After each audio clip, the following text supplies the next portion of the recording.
Hey guys, it's Vanessa, and today I'm going to show you my process for this new ghost piece, which I'm calling Where in the World is Toblerone Fudge? This took me roughly 8 hours, and with that said, let's go ahead and get into the recording. So I actually drew the thumbnails on a random post-it note I had laying around on my desk at work.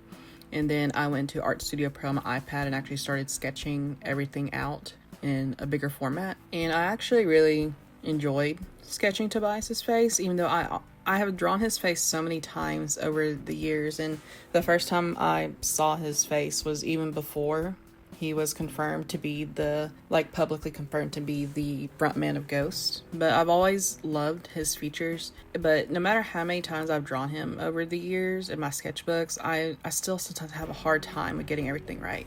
Now, if you're wondering, why is he dressed like this? There is this old game, which I think is now like a Netflix series or something, that I used to play at school when I was a kid. It was called Where in the World is Carmen Sandiego? I finally caught up on the ghoulbangersball stuff, and I was just kind of inspired by Vanessa's search for Toblerone Fudge. And I don't know, for some reason I made the connection, like, where in the world is Toblerone Fudge and where in the world is Carmen Sandiego? So I could have changed the outfit of Tobias to be, I guess, more ghost-like, but then I wasn't sure if anyone who was familiar with Carmen Sandiego would make the connection that that's where I got the inspiration from. So I just kept it as the red and yellow, which is the colors of a Toblerone Fudge, so it works out. Now, I was kind of worried when I was getting to drawing and painting Vanessa, but surprisingly, I had a very easy time drawing her, except for this stupid arms. I do not know why. Every new piece I make, no matter what it is, I find something new that I have an issue with. On some pieces, I can't draw noses. On some pieces, I have a hard time with, legs. And this one, I had a hard time with her arms. I don't know what it is.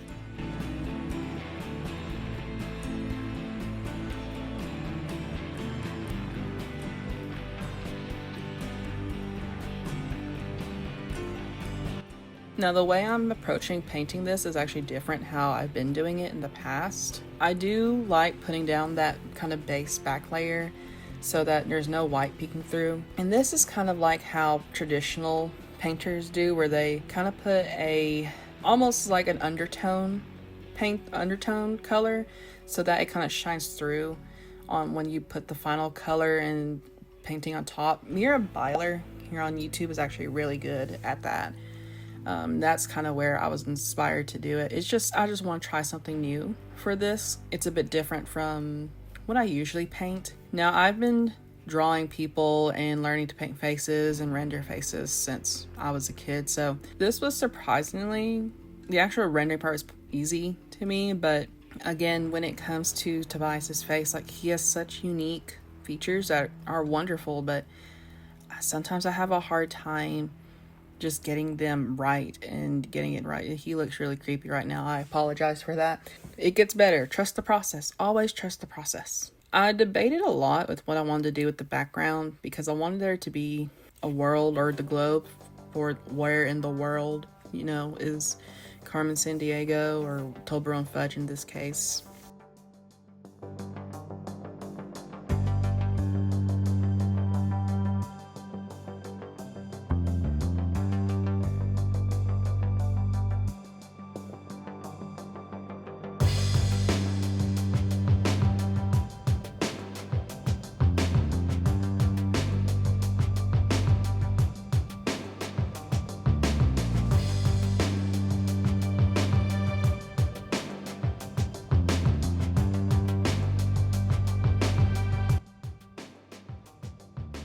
I will say when we get to we're getting to it now.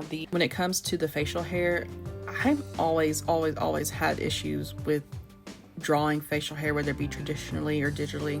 And his facial hair is different just because it's not it's kind of sparse in some areas and then kind of full in other areas. But I think I did all right with it. I don't know. I really don't. When it comes to rendering clothes, I kind of just wing it in some places. I've studied how to draw folds and how to render folds and all that, but sometimes no matter how much I study something, it'll click for me during the study, it'll click for me for a while after the study, and then it no longer clicks for me. It just leaves my brain. It can't stay in my brain for too long.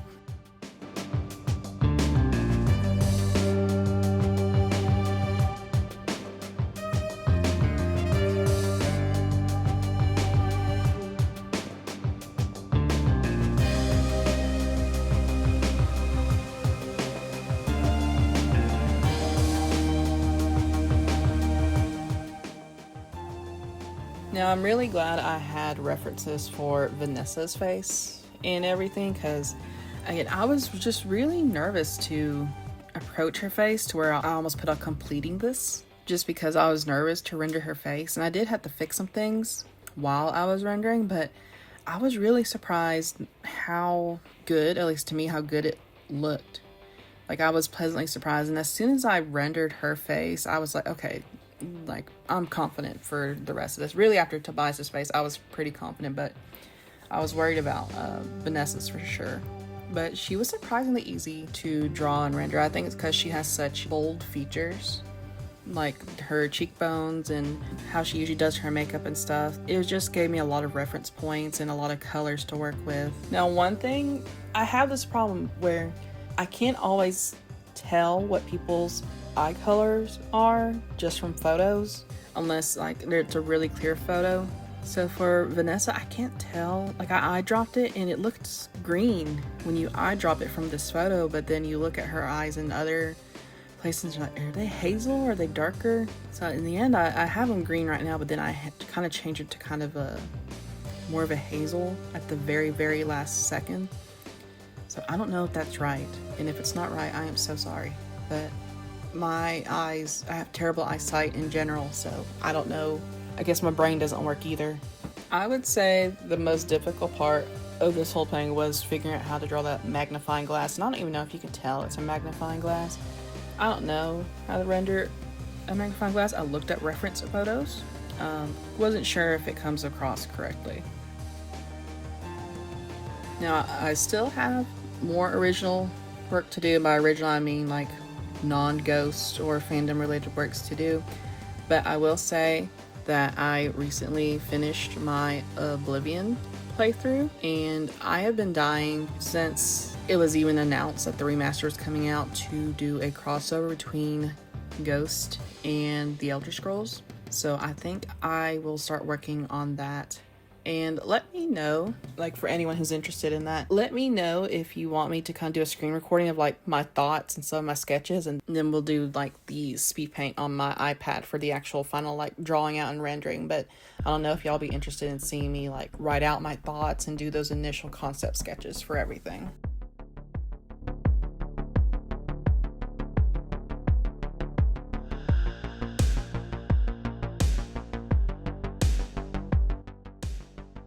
And the last thing I did was the words, which was a reference for kind of like I think it's an old game art cover, and that's where I pulled it from. But that is the whole process. That is the final piece. I have tried to do the thing where I like poured my screen and it kind of takes you through how I make each stroke, but I move my screen around so much, I think it just kind of makes me dizzy, and I'm worried it's going to make y'all dizzy just from how much I move around my screen when it's sped up. So I'm just opting for the screen recording straight from the program. Well, that is all I have for y'all today.